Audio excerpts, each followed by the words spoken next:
সারা পৃথিবীর বাণিজ্য বন্ধ হয়ে যাবে যদি নৌযান না থাকে। জানেন, এই যে এক্সপোর্ট ইম্পোর্ট শিপিং সব বন্ধ হয়ে যাবে কিভাবে? যদি নৌযান না থাকে। আর এই নৌযান সর্বপ্রথম কে সৃষ্টি করেছে? আর এখন আমাদেরকে বলে যে ইসলাম হচ্ছে সেকেলে, না? এরা প্রযুক্তি খুব উন্নয়নে। নূহ আলাইহিস সালাম সর্বপ্রথম মানুষ যিনি এই পৃথিবীর মধ্যে নৌযান নির্মাণ করেছেন। বলে সুবহানাল্লাহ। সভ্যতা শুরু হয়েছে নবীদের হাতে। সভ্যতা কি হয়েছে? নবীদের হাতে শুরু হয়েছে, আর শেষও হবে নবীদের হাতে ইনশাআল্লাহ। নূহ আলাইহিস সালাম নাম মনে আছে? 950 বছর তার কওমকে দাওয়াত দিয়েছেন। কত বছর ভাই? একটু চিন্তা করেন তো, চোখ বন্ধ করে। 950 বছর কতদিন হতে পারে? 950 বছর মানে প্রায় 1000 বছর। প্রায় 1000 বছর তিনি তার কওমকে দাওয়াত দিয়েছেন। কিভাবে? আমাদের মতো ওয়াজ মাহফিল না, দাওয়াত দিয়েছেন। তিনি বলছেন ইন্নী দাআউতু কওমি লাইলা ওয়া নাহারা, আল্লাহ আমি আমার কওমকে দাওয়াত দিয়েছি দিন রাত 24 ঘন্টা। এটা সূরা নূহের মধ্যেই আছে, দেখবেন পড়ে। ওয়ালাম ইয়াজিদহুম দুআই ইল্লা ফিরারা, আমার দাওয়াত শুনে এরা খালি পালিয়ে গেছে আমার থেকে, কাছে আসে নাই, খালি পালিয়ে গেছে। কান বন্ধ করে ফেলতো, কাপড় দিয়ে মাথা ঢেকে ফেলতো, আর আমাকে বলতো পাগল। কি বলতো? পাগল। নূহ আলাইহিস সালামকে আল্লাহ পাক তারপরে বললেন তুমি একটা কাজ করো, তুমি নৌকা নির্মাণ করো। কি করো? এই যে নৌযান নির্মাণ করা, এই সারা পৃথিবীর বাণিজ্য বন্ধ হয়ে যাবে যদি নৌযান না থাকে। জানেন, এই যে এক্সপোর্ট ইম্পোর্ট শিপিং সব বন্ধ হয়ে যাবে কিভাবে? যদি নৌযান না থাকে। আর এই নৌযান সর্বপ্রথম কে সৃষ্টি করেছে? আর এখন আমাদেরকে বলে যে ইসলাম হচ্ছে সেকেলে, না? এরা প্রযুক্তি খুব উন্নয়নে। নূহ আলাইহিস সালাম সর্বপ্রথম মানুষ যিনি এই পৃথিবীর মধ্যে নৌযান নির্মাণ করেছেন। বলে সুবহানাল্লাহ। সভ্যতা শুরু হয়েছে নবীদের হাতে। সভ্যতা কি হয়েছে? নবীদের হাতে শুরু হয়েছে, আর শেষও হবে নবীদের হাতে ইনশাআল্লাহ। কোন নবীর হাতে শেষ হবে? হ্যাঁ, মাশাআল্লাহ, ঈসা আলাইহিস সালামের হাতে। আপনারা তো আমার লেকচার শুনেন না, এখন বুঝতেছেন যে ঈসা আলাইহিস সালাম আসবেন। এখন নূহ আলাইহিস সালাম 950 বছর দাওয়াত দিয়ে কি ফলাফল হলো? 40টা বা 80টা পরিবার ইসলাম কবুল করেছে। কতটা? এখানে তো আপনারা মাশাআল্লাহ হাজার মানুষ বসে আছেন, কথা শুনছেন, সৌভাগ্যের বিষয়। সারা জীবন দাওয়াত দিয়ে 40 বা 80টা ফ্যামিলি। আল্লাহ পাক বললেন নৌযান নির্মাণ করো, আমার আযাব আসতেছে। কি আসতেছে? আযাব আসতেছে। কেন আযাব? কারণ এই মানুষগুলো, নূহ আলাইহিস সালামের কওমের লোকগুলো একটা মহাপাপ করেছিল। তারা ওয়াদ্দা, ইয়াগুস, ইয়াউক, নাসর এরকম কিছু মূর্তি বানিয়ে নিয়েছিল, এবং এই স্ট্যাচুগুলো তারা ওয়ার্শিপ করত, উপাসনা করত। এমনি এমনি উপাসনা করতো না, আপনাকে বুঝাচ্ছি। প্রথম যে প্রজন্মটা ছিল ওদের, ওই প্রজন্মকে শয়তান ওয়াসওয়াসা দিয়েছে কি, যে এই ওয়াদ্দা, ইয়াগুস, ইয়াউক, নাসর এই যে নামগুলো সূরা নূহে আছে, এই ব্যক্তিরা ছিল খুব পুণ্যবান সৎ ব্যক্তি, তারা খুব ভালো আল্লাহওয়ালা ছিল, আল্লাহর ওলি ছিল। শয়তান ওয়াসওয়াসা দিয়েছে তোমরা এই তাদের মূর্তি নির্মাণ করে মসজিদের বাইরে রেখে দিবে। মসজিদের কোথায়? বাইরে। যাওয়া আসার সময় ওদেরকে দেখলে একটা মানে উৎসাহ আসবে যে আমরাও তাদের মতো হই। শয়তান এইভাবে নেক্সট স্রোতে ধোঁকা দিয়েছে। ওই জেনারেশন এই কাজটাই করেছে। এরপর আরও 100-200 বছর চলে গেছে, শয়তান এবার পরের জেনারেশনকে ওয়াসওয়াসা দিয়েছে, আরে তারা তো অনেক বড় বড় মানুষ ছিলেন, এখন মসজিদের বাইরে না, ওদেরকে ভিতরে ঢুকাও। এবার তারা ওই মূর্তিগুলো সব ভিতরে ঢুকানো শুরু করেছে। এটা হিস্ট্রি পড়ে দেখেন, তাফসির আছে, জালালাইন পড়ে দেখেন, ইবনে কাসির পড়ে দেখেন। তো এবার তারা ঢুকালো ভিতরে, সেজদা করছে না কিন্তু মূর্তিতে, তারা খালি রেখে দিয়েছে ভিতরে, যে তাদেরকে দেখবো, দেখে আমার ইবাদতে মনোযোগ আসবে। উদ্দেশ্য কিন্তু ভালো, উদ্দেশ্য কি ভালো। এবার এই প্রজন্ম যখন চলে গেল, পরের প্রজন্মকে শয়তান বলছে আরে তারা আল্লাহর ওলি ছিল, তাদের কাছে চাইলেই পাওয়া যাবে। এবার সরাসরি সেজদা শুরু হলো মূর্তিতে। এইভাবে গ্র্যাজুয়ালি আস্তে আস্তে আস্তে আস্তে শয়তান প্রথম মূর্তি পূজা চালু করেছে বিশ্বের মধ্যে। বুঝলেন কিভাবে? নেক্সট শুরুতেই ধোঁকা দিয়েছে শয়তান। আমরাও এখন মুসলমানরাও সুবহানাল্লাহ, আমরাও এখন এগুলোর পিছনে পড়ে যাচ্ছি, পড়ছি না?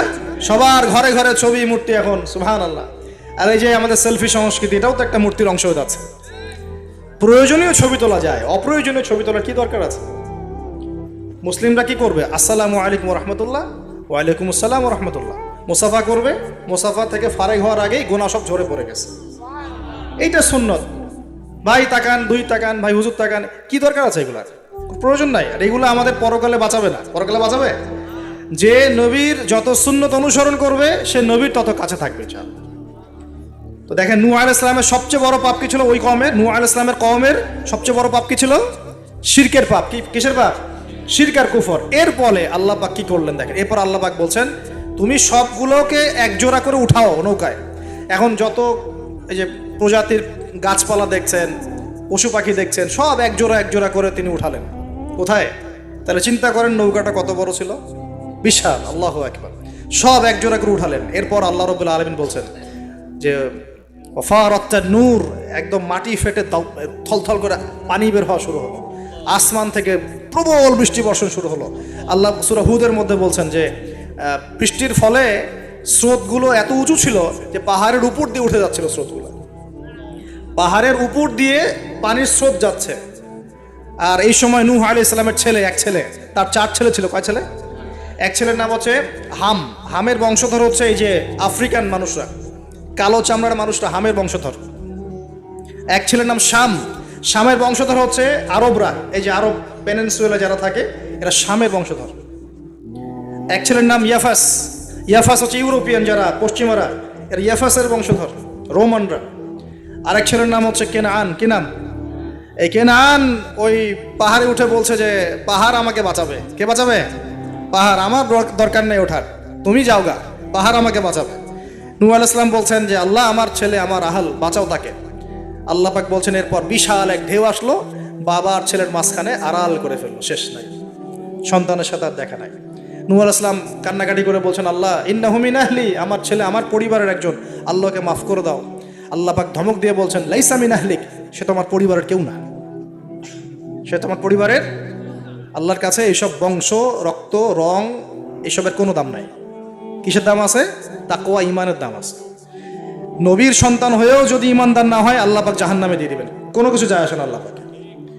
আলেমের সন্তান হয়েছেন, এত গর্ব কিসের? নিজের আমল, আকীদা, ঈমান আগে ঠিক করতে হবে। অমুক বক্তার ছেলে, অমুক আলেমের ছেলে, অমুক পীর সাহেবের জাদা, এগুলো দিয়ে পরকালে পার পাওয়া যাবে? নিজের ঈমান আমল ঠিক করতে হবে। নবীর সন্তান পার পাচ্ছে না, বলছে লাইসা মিন আহলিক, সে তোমার পরিবারের কেউ না। আল্লাহ বলছেন লাইসা মিন আহলিক, সে তোমার পরিবারের কেউ না। আল্লাহ পাক কোনো দয়াই করলেন না এখানে।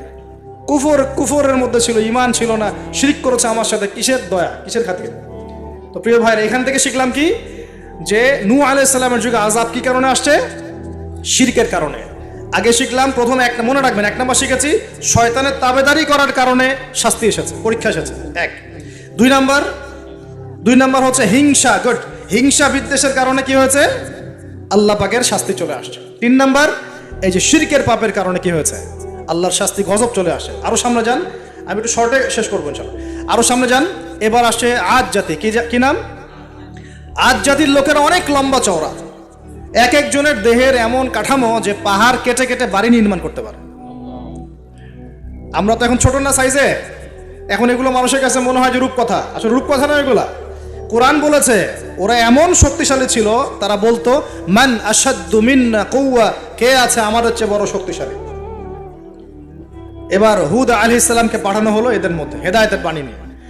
তো হুদ আলাইহিস সালাম দাওয়াতি কাজ করলেন, অল্প কিছু মানুষ ঈমানদার হলো, বাকিরা কাফের থেকে গেল। আর যারা কাফের থাকলো তারা বলল যে নিয়ে আসো আল্লাহর আযাব দেখি, কত বড় আযাব আনতে পারো, আনো দেখি।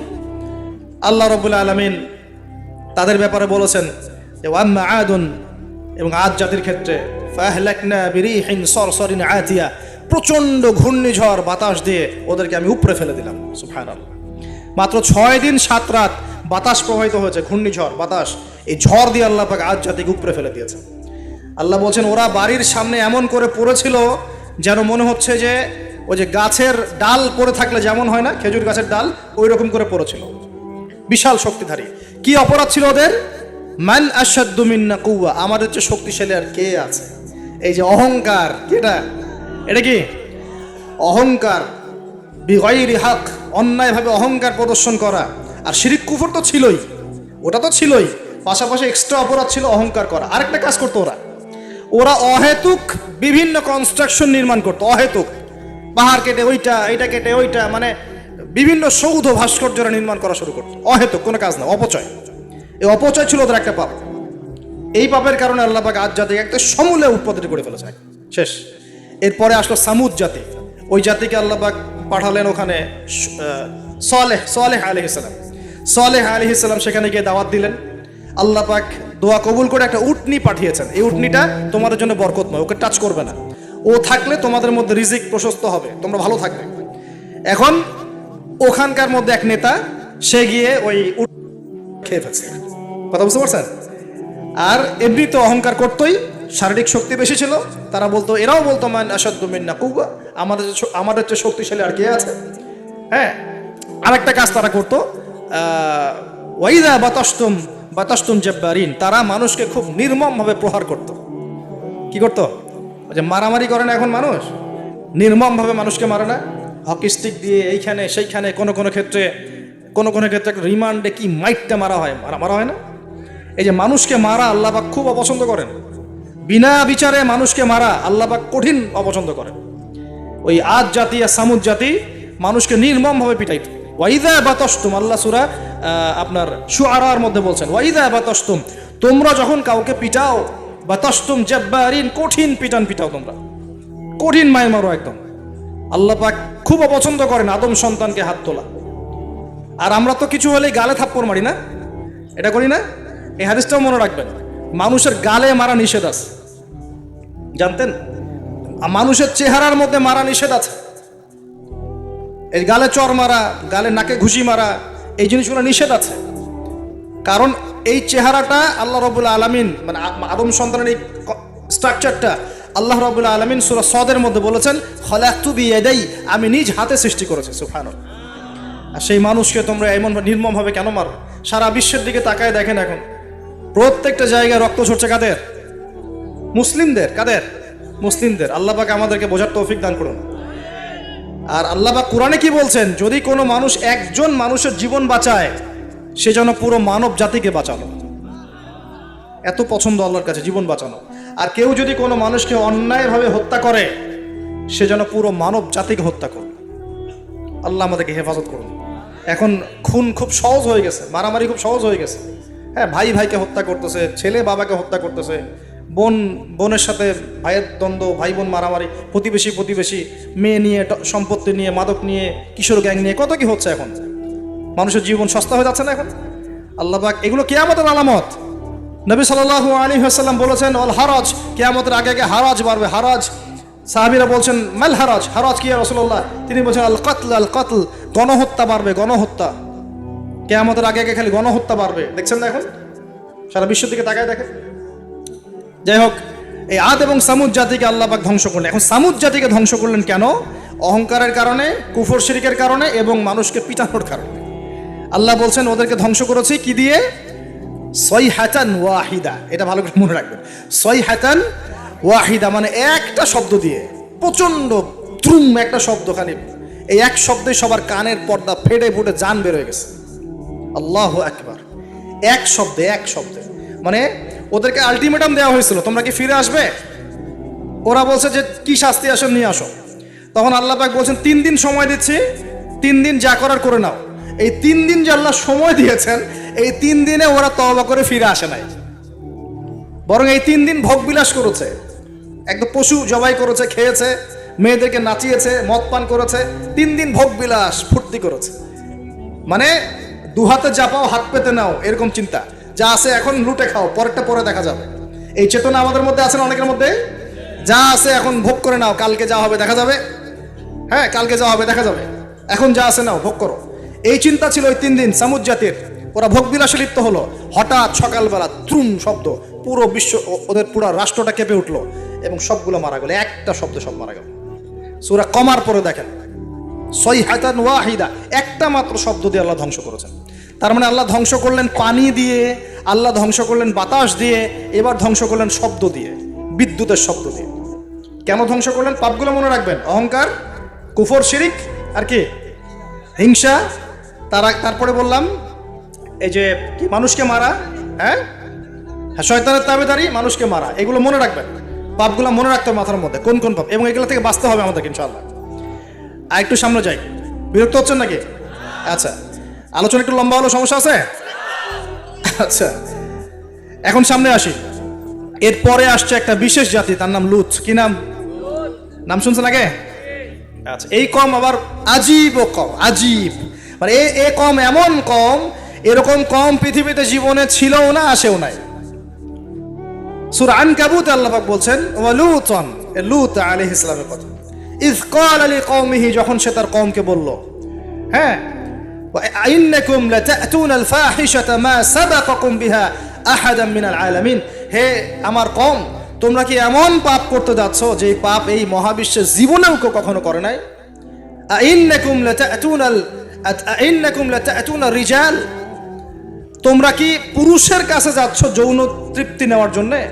আস্তাগফিরুল্লাহ। ওয়া তাকতাউনা সাবিল, আর ডাকাতি করছো রাস্তার মধ্যে ডাকাতি করতো, আর পুরুষে পুরুষে জেনা করতো। বলেন নাউজুবিল্লাহ। এমন একটা অবস্থা যে